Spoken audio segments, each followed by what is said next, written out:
Il fut un temps où l'humanité se targuait de grandes avancées. On marchait sur la Lune, on construisait des gratte-ciel défiant les lois de la gravité, on découvrait des vaccins qui repoussaient les limites de la mortalité. Et maintenant, mes chers amis, que faisons-nous de notre glorieux potentiel? Nous mettons des litières pour humains dans nos salons.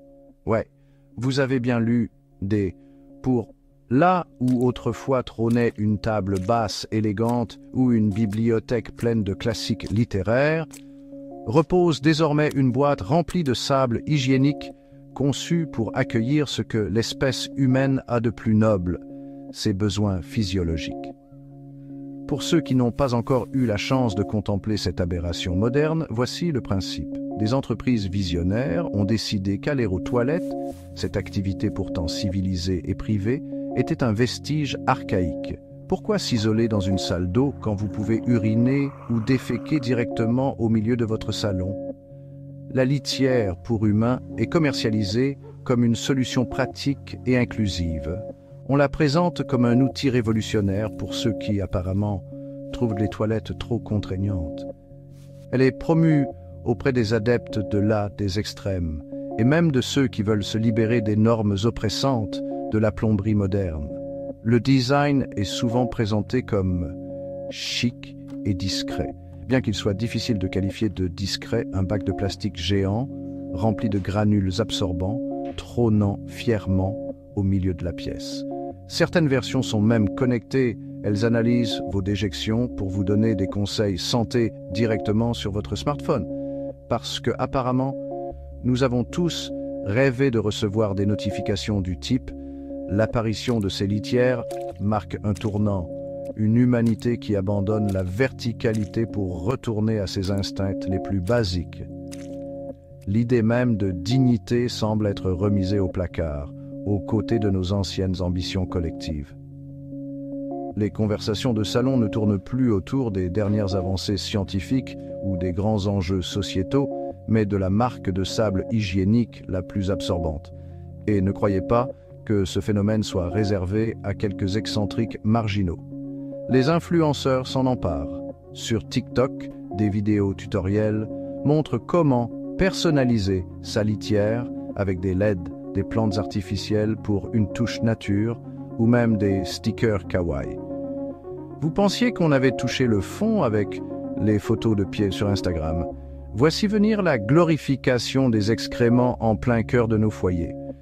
Peut-être que tout cela est symbolique d'un désir profond, celui de retourner à la simplicité de nos origines. Après tout, nos chats ont des litières. Pourquoi pas nous? Pourtant, même nos animaux domestiques regardent cette mode d'un air perplexe. Les chats, avec leur éternel air de supériorité, semblent nous dire. Les défenseurs de cette pratique parlent d'une révolution inclusive pour les personnes souffrant de handicap, ce qui, bien sûr, est un argument valide dans certains cas. Mais soyons honnêtes, la majorité des utilisateurs ne sont pas des individus en situation de handicap.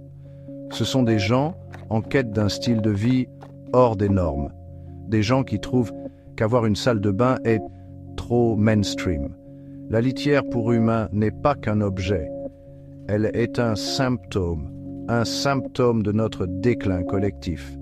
Dans une époque où nous devrions mobiliser nos énergies pour résoudre des crises climatiques, sociales et économiques, nous choisissons de réinventer la roue, ou plutôt de réinventer le trou. L'humain moderne, obsédé par son confort, par son image et par ses caprices absurdes, semble avoir oublié ce qui le distingue du reste du règne animal, la capacité à viser plus haut. Nous avons domestiqué le feu, créé des langues complexes, construit des civilisations entières, et nous voilà contemplant notre litière en pensant que c'est là notre chef-d'œuvre.